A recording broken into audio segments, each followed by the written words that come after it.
from Fatigue Table Talk. We have here Nina with us today. Hi, Nina. Hi, Blossom. Hi, Okay, world. so we just want to just share our background today. I've already shared my background with you, so Nina over here is going to tell you her background and her Army experience.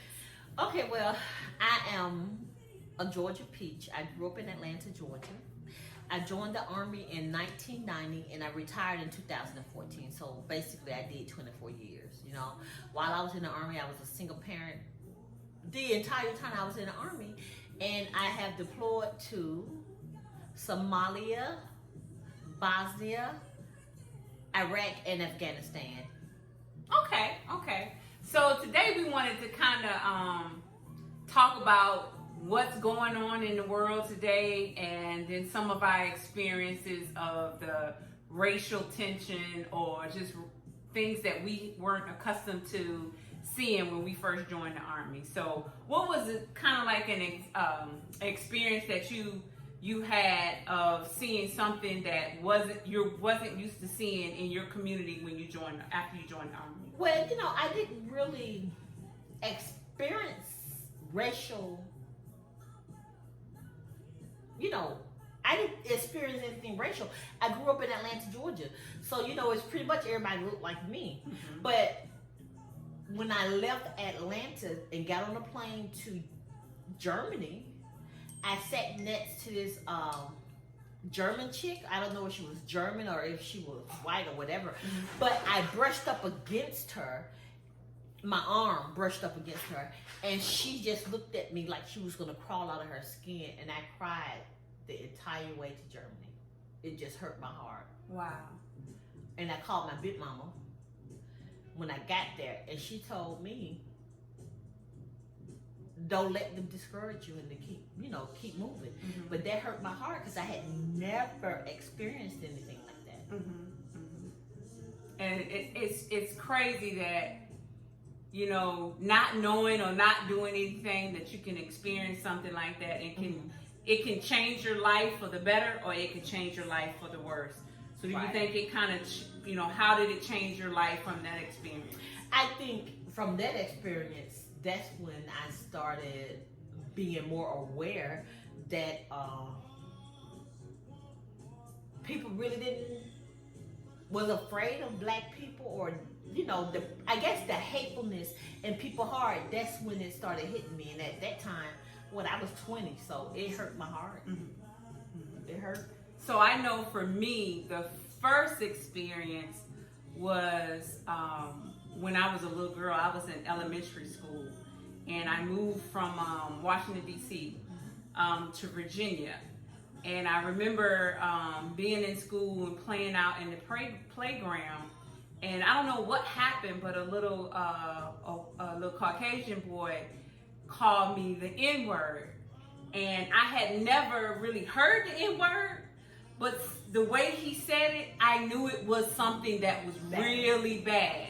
So I remember going to the teacher and basically telling her that he called me the N-word. Mm-hmm. And I don't remember what happened, but I remember that because I was just like, well, why would he say something like that? Because I haven't done anything wrong. I didn't do anything. It wasn't a fight or argument or anything like that. It was just like we were playing out there. I think it was on the monkey bars, and you know, something happened, or maybe I got in front of him and then he called me that.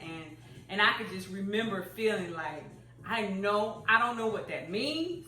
But I know it was a bad thing. But I know that was a bad thing. You know, I know that was a bad thing. So I know we're kind of behind the timelines and all the stuff that's kind of going on. I know I kind of watch it, and I know Nina, she doesn't watch as much as I do on CNN or what's going on. But in the case of the young lady, I think it was Ms Bryant, she's a 16-year-old girl that was shot by the police because there was an altercation with some kids in the front yard. And I found out that the kids were actually living in a foster home. Mm-hmm. And then they had a disagreement. And unfortunately, that young, beautiful queen lost her life way before time. So what do you think about that from, from your perspective, especially with your background. Right. Well, honestly, I know this world is in trouble, and it has made me question my service. But stuff like that breaks my heart, and like you said, I don't watch the news that much, and I try not to get emotionally involved, and that's why I don't read the stories a lot, because as a mother, it hurts me, right? So I try to, I don't watch the news, and I try not to read those articles as much, because it infuriates me. It hurts my heart. And I know for us, from my background, sometimes we had to try to watch the news to see what's going on, but sometimes it's harder to watch it now with all the laws that we experience. Now, from my perspective, a lot of people don't necessarily agree, but I felt like I got it. This is how they train police to shoot and kill.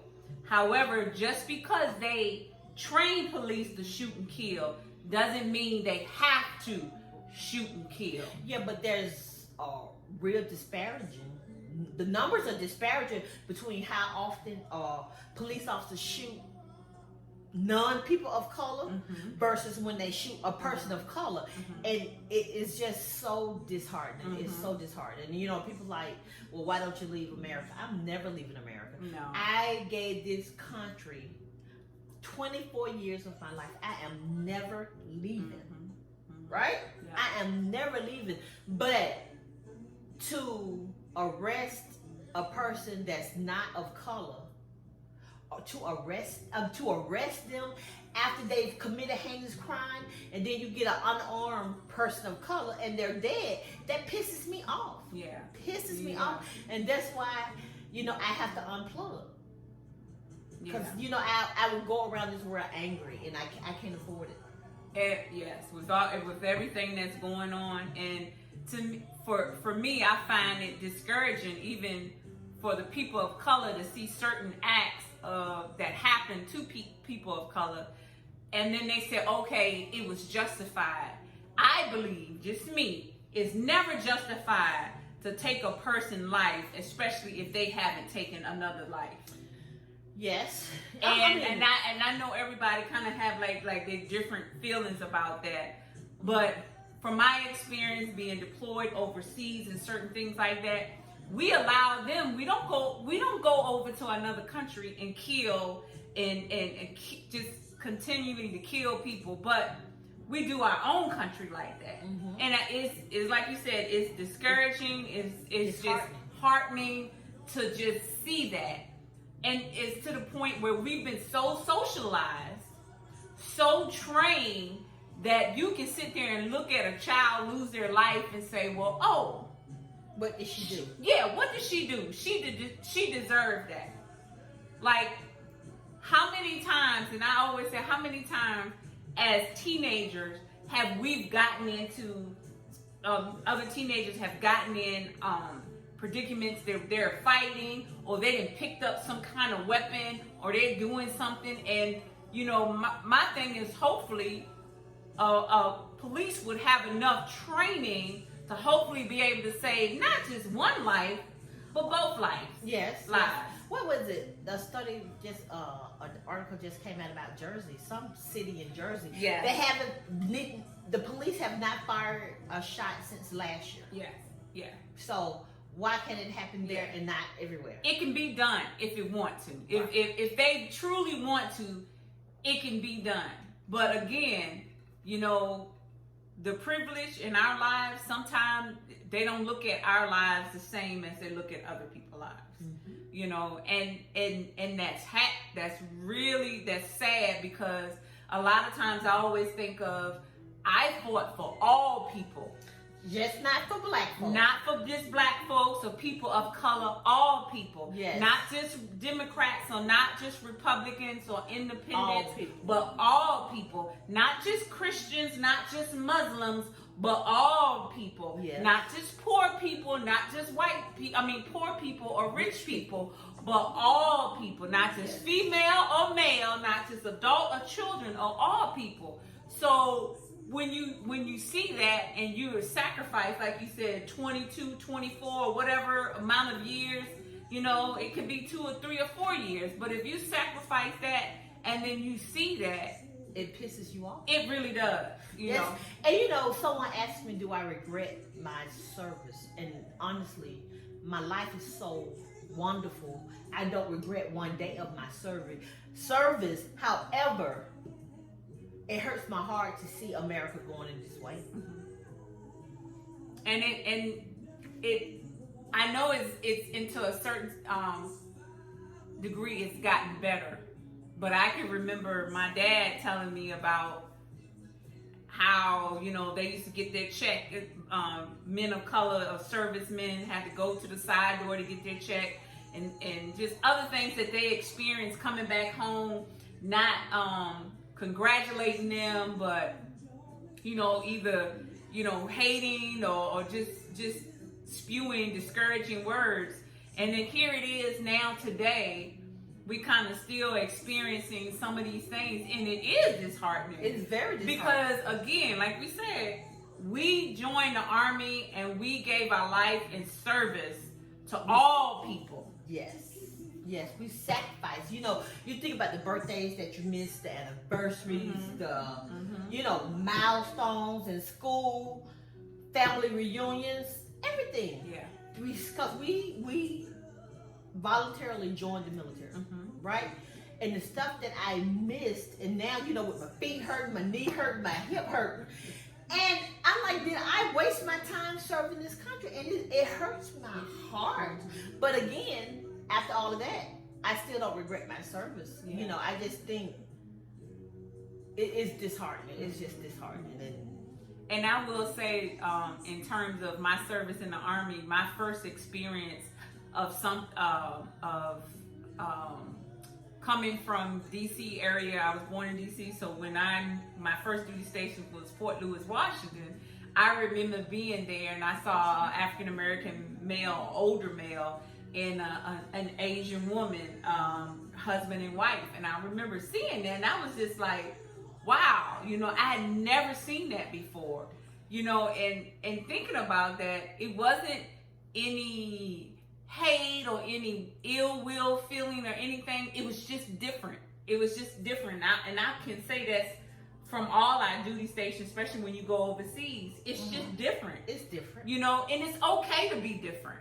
Yes. That doesn't make you better or worse. No. It's just different. Yeah. Yeah, I think my first duty station was Darmstadt, Germany. And that was the first time that I had encountered an interracial relationship, and I was like, okay, right? Yeah. But I don't know if I felt any way, good or negative about it. Right? It was just different. It was just something that you didn't see in your environment and what you grew up with. Right. And sometimes I wish people would just realize that, okay, it's different. And then I think a lot of times what they show in social media, what they show on TV, doesn't always depict the actual reality of what is going on in other countries or the different types of people. But I think America has gotten so wrapped up into reality TV, and it's really BS because it's not reality, right? It's their reality. It's their. I don't even know if it's their reality, right? They're just selling their souls for a paycheck, but that's me. Right? So I think it's just twisted. It's twisted. That a lot of times you have to kind of try to stay focused, because so much stuff is being dumped into the society today. So you really have to just kind of stay focused and don't get caught up in everybody have to pick a side, what they feel is wrong, what they feel is right. You know what? The bottom line is, we all know that everybody is not going to agree with everything.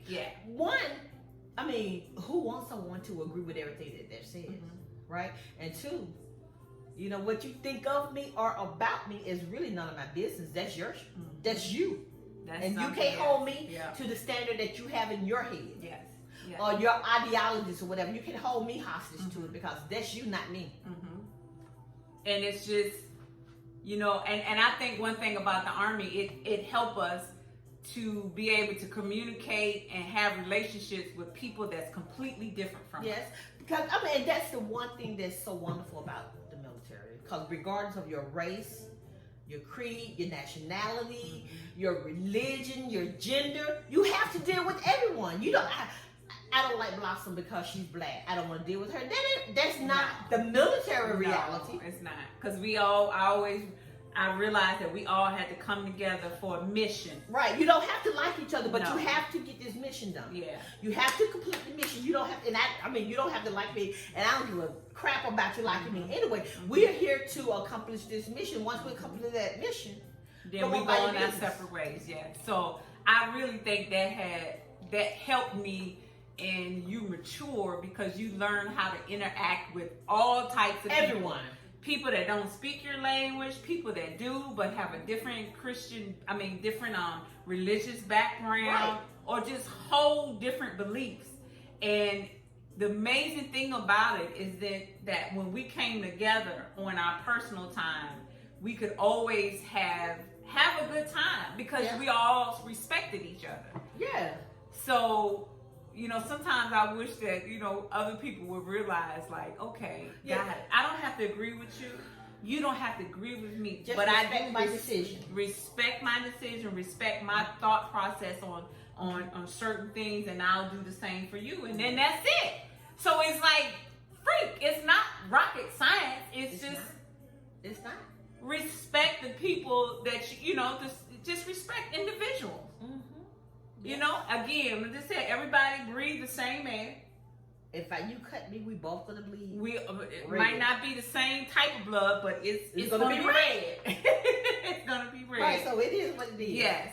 So, but what do you think some of the things that what you can say, one thing that you can kind of take away with what's going on today and how you kind of can overcome being angry all the time with what your military experience and then, you know, your personal experience related to today. You know, but I just think about, you know, I used to be so angry, but, you know, being in therapy with, you know, mental health, that's another issue. That I'm not angry anymore, but my Uncle Ray told me that you could choose. Your world is your world, right? And you have the choice to be happy or not happy. No one can make you happy, right? It's your choice to be happy or not happy, and you have to make the decision to be happy. If not, I mean, being angry and mad all the time, that takes too much energy. And so, I think for me, I'm learning to understand that we all have been socialized in different environments, and it always impacts how we are today so much that sometimes I think we don't realize it. So I understand we don't all have the same background or values. Or morals. Yes. Right. And it's just like, wow, you know. So I'm trying to learn how not to judge folks based on their background, their values. Yes. I don't always do it. But I'm trying to work on that because it's exhausting to listen to people and you hear them and they spew hate and they spew lies, and it's just like, really, and all you thinking in your mind is that I just want everybody to be treated equal. Yes. And you know, I watched this video of this young lady. I think she was here in Atlanta, and it was like, they better be glad that what black folks want is equality and not revenge. Yeah. Right? Because I don't think anyone can ever repay the hurt and the trauma that we experienced. But we can't, you know, linger on it. We got to move, keep it moving, keep it moving. But sometimes you just get tired of turning the other cheek. And that's what I realized, that although I have some values from Dr. King, I also have values from Malcolm X. And whichever whichever one you get depends on how you come at me. Yeah, yeah. Right? Yeah. So, and then, one of the other topics I think we were going to touch on women, black women, because black women this year, last year, showed up and showed out. Yes. And that's something that I thank God that I am, because we have accomplished so much. Yes. On our own, but also together. Yeah, and I hate the narrative that black women can't get along. 'Cause I have some wonderful black women in my life. I have wonderful black women in my life. But I guess it depends on you and how you treat people, how you treat yourself, right? Because the leaders as females and the friendship, the kinship that I have with black females in my circle is absolutely amazing. But I personally can see a black woman say, "Hey, how you doing? What's up, beautiful?" or something, because we have enough BS coming from society for us to shoot the BS to each other. Yeah. So this year, since turning 50, I just made a decision that I'm not gonna step on another black woman's toe. Yeah. I mean, have I? Absolutely. Yeah. Right? But at 50, right now, not gonna do it. No, not gonna happen. Not gonna do it. Not gonna. And that is like the greatest note to end on. Okay? Yes. What we're not gonna do is step on another woman that looks like us, that has gone through some of the same things that we have gone through. If we can't build them up, then we don't need to do anything. Yes. So, but silence speaks volumes. Yes. So we like to just thank you for coming out and kind of like hearing us just chit chat and talk about some of the things that's going on today, some of the things that we experienced as black women, as soldiers, as veterans, as mothers, as just a part of the community. So we just thank you for coming in and listening to us and sharing our views, sharing what we have to say on Fatigue Table Talk. This is our first episode. Yes, and I think if they're seeing our cups that say U.S. Army, put this disclosure out there. The U.S. This is not a U.S. Army thing. This is Blossom and Nina. We are both retired, right? So the Army or the military is not sanctioning this or whatever. This is something, because both of us are actually retired. So, hey, it is what it is. Yes. So again, thank you for chilling out with Fatigue Table Talk, and we'll see you in a few weeks. So, peace.